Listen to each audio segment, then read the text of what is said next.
My name is Martin Hauck. I'm the head of talent at Coinsquare. Been with Coinsquare since December 2017, and I lead up all the recruitment and hiring initiatives and support all the hiring managers across the company.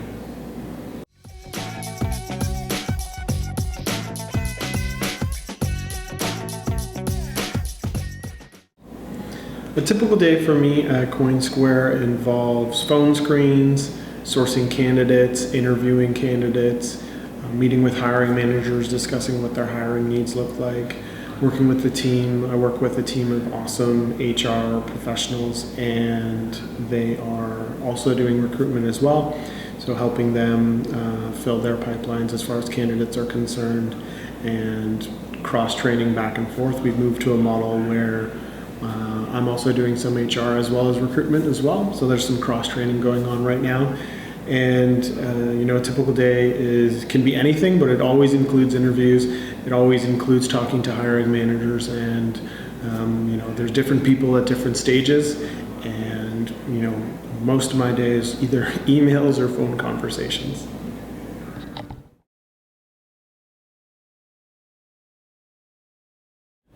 So typically when I'm working with colleagues and hiring managers at Coinsquare, I'm usually, it's different stages, but if, from the start of a position to the end of a position, it's different things. So at the beginning, I'll work very closely with hiring managers and identify what are the key traits that they're looking for in their next opportunity, in their next hire, some of the dynamics of the team, some of the more difficult things to find in candidates.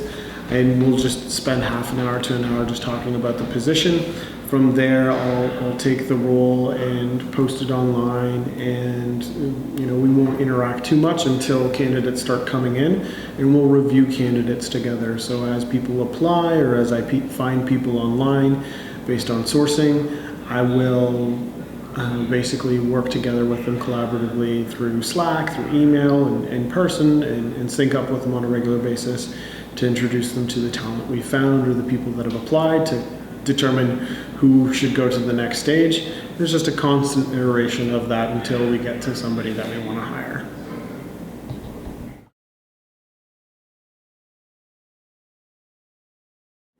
So I think some of the bigger challenges for Coinsquare when finding talent is finding people with industry knowledge or a passion for the industry, which is cryptocurrency, digital currency, fintech essentially. It is popular, but it's also very new, so not a lot of people have that experience, and finding people that can translate their existing skills to the skills that we need, or the industry information and subject matter expertise, and translating that into what we need at Coinsquare. Finding that, I think, is definitely the challenge.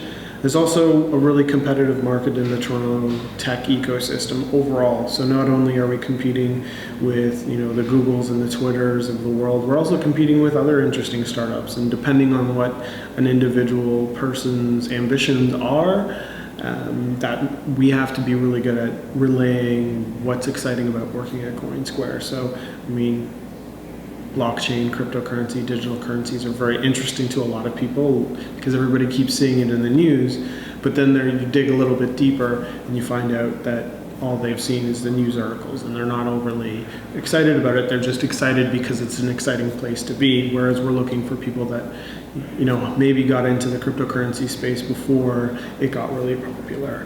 And that's not the only thing we look for, but that's always an added bonus for us. So how do we filter out people that have the skills but don't have the interest in the overall ecosystem or industry overall? So that becomes a challenge, yeah.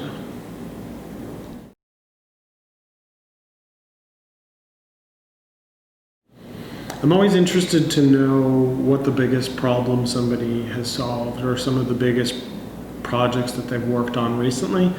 That really helps me understand at what level of expertise, knowledge, skills, abilities that they're bringing to the table, and can compare that to what we're looking for from a job description perspective. So if somebody has worked on a ton of projects behind the scenes that are related to what we do, but their day-to-day position doesn't necessarily have a lot of what we're looking for, we still might be interested in that candidate because they're spending their own personal time working on stuff that's related to what we're doing. I always like to see, I always like to find out what are the biggest challenges people have gone through and hear how they worked their way through some of those problems. I think that's a big, how they worked with other people to solve the problem, what challenges they encountered, did they fail, how did they take that failure, what did they learn from that experience. I'm not looking to, take points away from a candidate because they failed or they went through a tough time. I want to know what they learned from that experience and how they've applied those lessons in other experiences. I think there's also a big component of what people are teaching themselves on a regular basis. We like to hire people that are constantly teaching themselves new things, and not every position not every role has a requirement to constantly teach yourself new things, but how are people staying connected to the industries that they care about? How are people staying connected to their professional communities that they care about?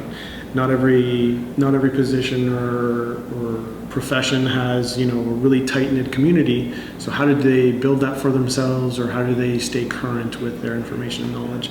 So a lot of times I'll ask people, what's the last thing you've taught yourself, or what's the most recent thing you've learned about yourself? And you can really tell the difference between candidates that are really passionate about what they do and people that are sort of in a job, maybe they like it, but maybe they're looking for something different. Yeah.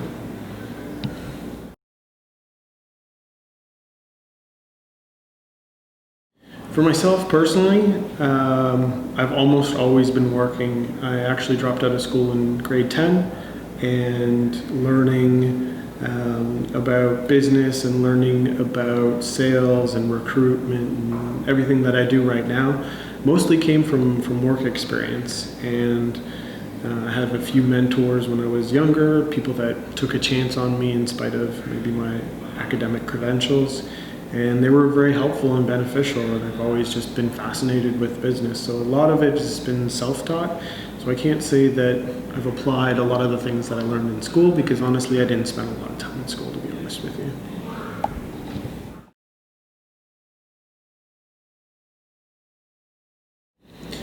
I think the pros of working in HR or recruitment or anything relating to the people that work in an organization is you get to see people grow. So I get to help find people, and then those people get hired, and then they join an organization, and then they grow within the company, or they move on to bigger and better things. I get to see every aspect of that journey, which is really cool. You get to see people kind of grow and succeed. I think some of the cons of it is that, in any business, there's always going to be challenges and growing pains, and they're not always pleasant. And a lot of the recruitment process involves a lot of rejection. I speak to 100 people, maybe 2 or 3 of them get positions. We get thousands of applicants, maybe only 50 of them get phone calls.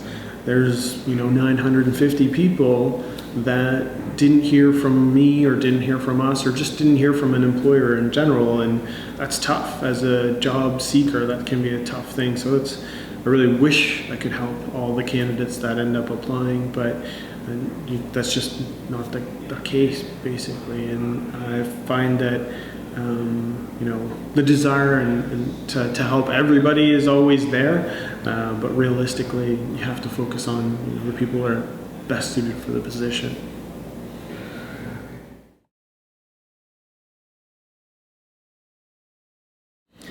The biggest thing I've learned in the last 10 years, and I just learned it recently joining Coinsquare, is that it's important to work for a company that you really care about the product or the service. I think I've been working for 18 years. For the last year and a half, that's really been the first year that I've actually worked for a company where I was obsessed and really cared about the product that the company the product or service that the company had and supported and was offering.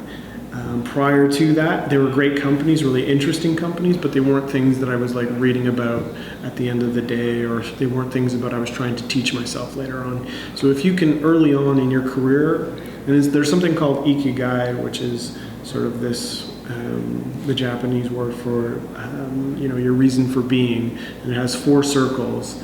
And one candidate sort of talked to me about choosing the next stage in their career, and I really liked it, and I kind of wanted to apply it to myself. And I naturally came about it, but it's sort of like, what does the world need? What are you good at? What are you passionate about? And what can you get paid for? And if all 4 of those circles sort of overlap, then you've sort of covered the most pivotal things for you to actually say, I'm happy, I enjoy what I do. And if you're missing one of those circles, wherever it might be, you're always going to be missing something. So trying to look at jobs and positions and careers from that perspective earlier on in your career will just mean you're that much closer to what the perfect dream job might look like. And I would suggest to anybody that it took me 17 years to get to like a job I was really excited and hyped about. That doesn't mean I didn't enjoy it. I learned so much at all these other jobs, but I did so many different things. So the sooner you start looking at it from that perspective and being selective and aggressive at like going after the things you really want and you're really excited about, choose a job you love and you'll never have to work a day in your life is sort of one of the sayings that exist there, and it's really true. I find it to be true.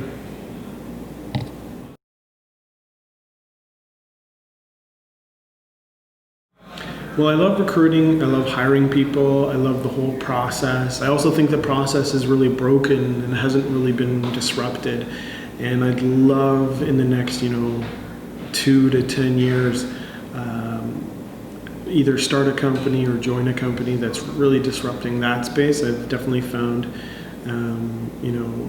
I've found a home in the recruitment and hiring side of the world, but would really love to work at an organization or start a company of my own. I had my own business a while back and I really enjoyed it. I'd love to do that again and really just build a better experience for candidates and build a better experience for job seekers so that they can kind of come to that realization sooner and find the better jobs for themselves personally quicker and faster. I think the resume approach and the LinkedIn approach is good, but there's a lot of hidden talents that people don't show on a resume that would be perfectly great for other companies, and companies just looking at from a resume and education standpoint as opposed to what does this person actually know, what are their actual skills, and what their actual abilities are.